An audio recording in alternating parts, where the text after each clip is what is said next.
Jones by far is the most powerful pound for pound fighter, as Dana White always says.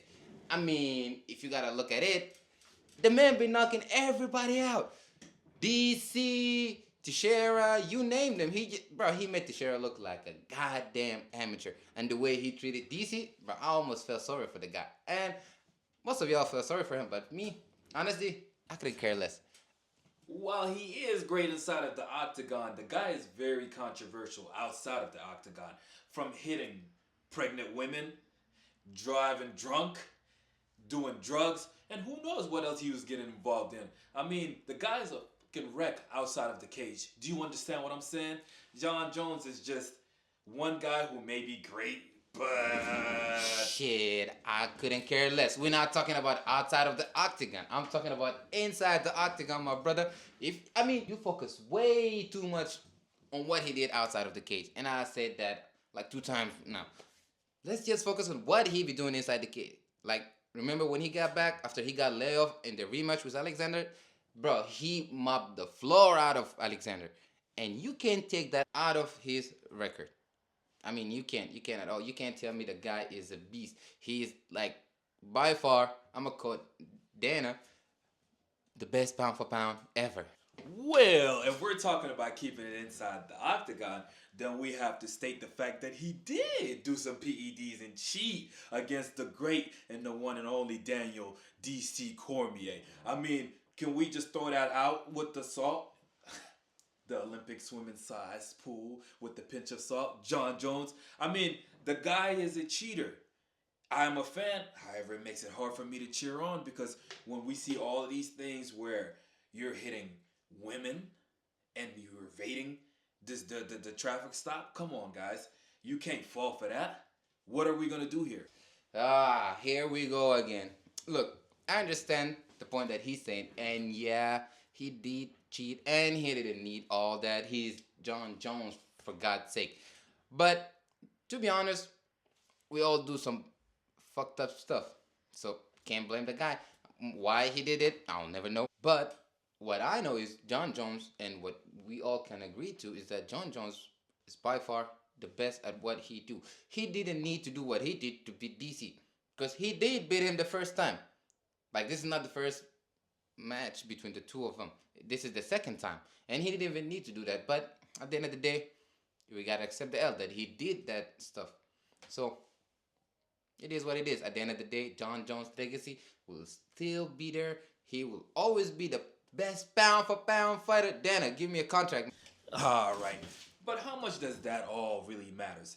The public feuds with officers, other fighters, and we're talking about even with his wife. Let's not forget about that moment where he reportedly attacked his wife and put his children in harm's way by doing so. I mean, the guy is a good fighter, no doubt. However, his demons will continue to face him forever.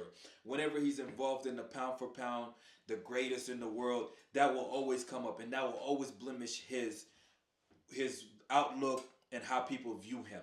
Now, when we're talking about a Khabib Nurmagomedov, an honorable man, someone who stands for everything that a fighter should be standing for religion, family, unity, that is the pound for pound GOAT in my eyes. Daniel Cormier is another pound for pound. These are guys that walk the talk and do everything that a fighter must do. This is my argument, guys. Thank you. If you want to talk about Jon Jones outside of the cage, I'm going to tell you this. Yeah, he is fighting his demons. He is being arrested, having issue with the police and all that. But who doesn't have any issues? You feel me? Everybody go through some stuff. And he's a fighter, nonetheless. His life is just, like, his career is just about violence. But let's not forget the good side of Jon Jones, too. The CARE project, the charity that he does. Like, for the 5th year, they just finished, giving community bags, school bags, and helping the little kids, everybody in the community. He donates to charities. He does all that work, but we're still trying to look at the worst part. It's like, here's an example. One of my friends told me, like, years ago, if you have a white sheet and you just put a black dot, people will just focus on the black dot and they will never look into the white sheet. And that's exactly what we're doing here with Jon Jones. The guy is not perfect. Nobody it is. Nobody is. I mean, for God's sake, we're all human. But that doesn't mean we don't do no human or moral stuff. You feel me? So let's not just get stuck on what he be doing outside of the cage. Let's get back to the cage itself. Show me someone that who's better than Jon Jones, pound for pound. Dana, give me that contract. Excuses. Sir, are you really trying to dig him out of the grave by talking about the Care Project? While that is noble of him, it is also something that most fighters, most people do when they get fame and wealth as a tax write-off, as an excuse, or whatever it may be. I'm not saying that that's what he's doing it for. However, Khabib has one, Daniel Cormier has one, Dustin Poirier has one, Justin Gaethje has one. I mean, the list goes on and on and on and on about people who have charities. Hell, I have a charity. If we're throwing charities out there, dog, let's stick to the main plan, the main thing that, yes, while he is a great fighter, while he is someone that captures your eyes in the octagon and is stunning and has been a freaking champion for, I mean, God knows how long at this point. We're talking about someone who's outside the cage, a true demon of society, a menace to society. Guys, that is my point, and I would leave it at that. While he is great in the octagon, his accolades outside of the octagon also matter. And that is why I state my case for Khabib, Daniel Cormier, and all the guys who have done it natural and clean. Well, he said what he said, and you can agree with him, but the point I'm sticking to is actually Jon Jones inside the octagon. He is one of the greatest. We might never see someone like him, but God knows. But the point is, we can all agree that Jon Jones is his own enemy. He the one who can decide what he wants to do or what he wants to fight. And I think from my side, Jon Jones is a bad guy who's trying to be a good guy.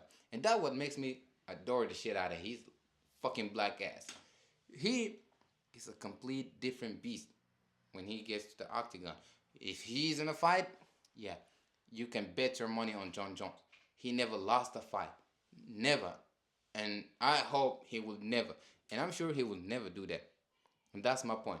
We got to stick to the fact. He's a great fighter with some flaws, like most of us. We all do some stupid stuff all the time. Me, for example, I started a channel with him. See? And now we arguing about everything.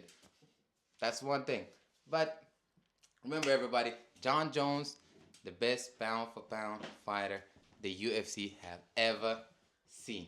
Alright? Maybe. Not maybe. Yeah. That's the truth. Y'all let us know down in the comment below. What do you think about Jon Jones?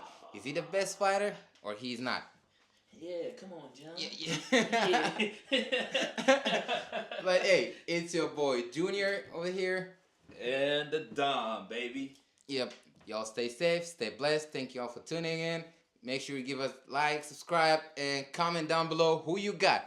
Me or his hating ass.